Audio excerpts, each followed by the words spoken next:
प्यारे छात्रों, आज हम ठोस अवस्था में क्रिस्टल का घनत्व पढ़ाएंगे। तो क्रिस्टल का घनत्व क्या है, इसको कैसे इसकी गणना की जाएगी, इस बारे में सुन लीजिए। किसी क्रिस्टल का घनत्व उसके इकाई सेल में स्थित घटक कणों की संख्या पर निर्भर करता है। मतलब इकाई सेल में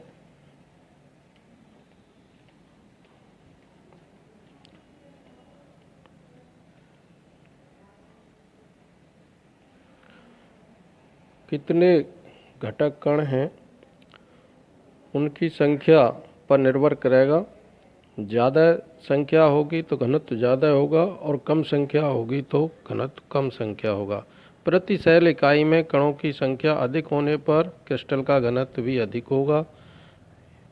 इसका मापन एक्स किरण विवर्तन विधि द्वारा किया जाता है। एक्स किरणों के प्रयोग से डिफ्रैक्शन मेथड कहलाता है ये। इससे इसका घनत्व का आकलन किया जाता है। कैसे करेंगे,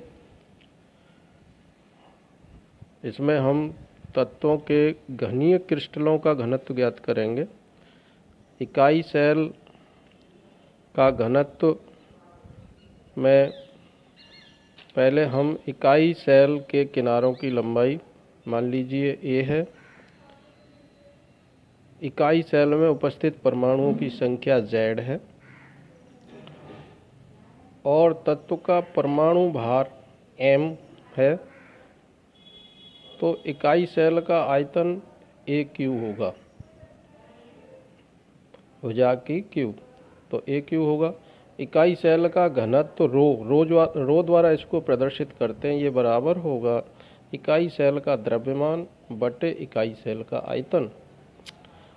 तो इकाई सेल का द्रव्यमान बराबर होगा इकाई सेल में परमाणुओं की संख्या गुणित एक परमाणु का भार। तो इसको परमाणुओं की संख्या को Z से और परमाणु के भार को M से रिप्रेजेंट करेंगे। तो द्रव्यमान बराबर हो जाएगा Z इंटू M। इकाई सेल का जो द्रव्यमान है वो बराबर होता है, इसका सूत्र है परमाणु भार बाई एवोगैड्रो संख्या। तो परमाणु भार को M से, कैपिटल M से प्रेजेंट करेंगे और एवोगैड्रो नंबर या संख्या को Na से करते हैं। तो इकाई सेल का जो द्रव्यमान है वो बराबर होगा Z इंटू M बटे Na। मतलब परमाणुओं की संख्या आ जाएगी इसमें।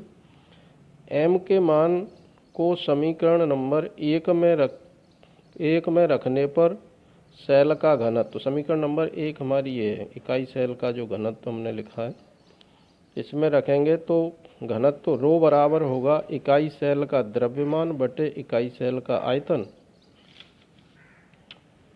या रो बराबर Z M बटा बाई A इंटू AQ, मतलब आयतन का घन है। तो क्रिस्टल का घनत्व का मान इकाई सेल के घनत्व के बराबर होगा। तो रो डैश बराबर रो, तो हम लिख सकते हैं इसको रो बराबर रो डैश बराबर Z into M by AQ into A, जब क्रिस्टल का घनत्व इकाई सेल के घनत्व के बराबर होता है। तो ये इसको हम लिखेंगे। आयनिक यौगिकों के घनीय क्रिस्टल का घनत्व भी इसी सूत्र से निकाला जाएगा। तो ये घनत्व का फॉर्मूला है, समीकरण 3। इससे हम क्रिस्टल का घनत्व निकाल सकते हैं। जैसे एक एग्जाम्पल है इसमें, एक फलक केंद्रित घनीय तंत्र का परमाणु भार 60 है, में सेल के किनारों की लंबाई 400 pm है। इसका घनत्व क्या होगा? तो लंबाई इसकी 400 pm है और सेंटीमीटर में इसको कन्वर्ट करेंगे तो 400 इंटू 10 की घात ऋण 10 cm होगी। तो 1 pm 10 की घात ऋण 10 के बराबर होता है cm के। तो m बराबर जो परमाणु भार 60 दिया है, तो ये m बराबर है, तो ये ग्राम मोल में आ जाएगा, ग्राम अणु भार में आ जाएगा। तो m बराबर 60 ग्राम प्रति मोल। तो रो बराबर इसको हम जो वैल्यू है घनत्व के सूत्र में रख देंगे। रो बराबर ZM/A³ इंटू NA। तो बराबर 4 गुणित 60 बटे 400 गुणित 10 की घात ऋण 3 क्यू इंटू 6.023 गुणित 10 की घात 23। तो ये जो है एवोगैड्रो संख्या होती है, इसका मान होता है किसी भी पदार्थ के 1 ग्राम अणु में इतने अणु उपस्थित होते हैं। घनीय तंत्र की इकाई सेल में 4 परमाणु होते हैं, इसलिए यहाँ 4 का गुणा दिया है। अतः Z बराबर, ये इसको कैलकुलेट करेंगे तो ये रो बराबर जो आएगी वैल्यू 6.23 गुणित 10 की घात 6.23 ग्राम प्रति घन सेंटीमीटर आएगी।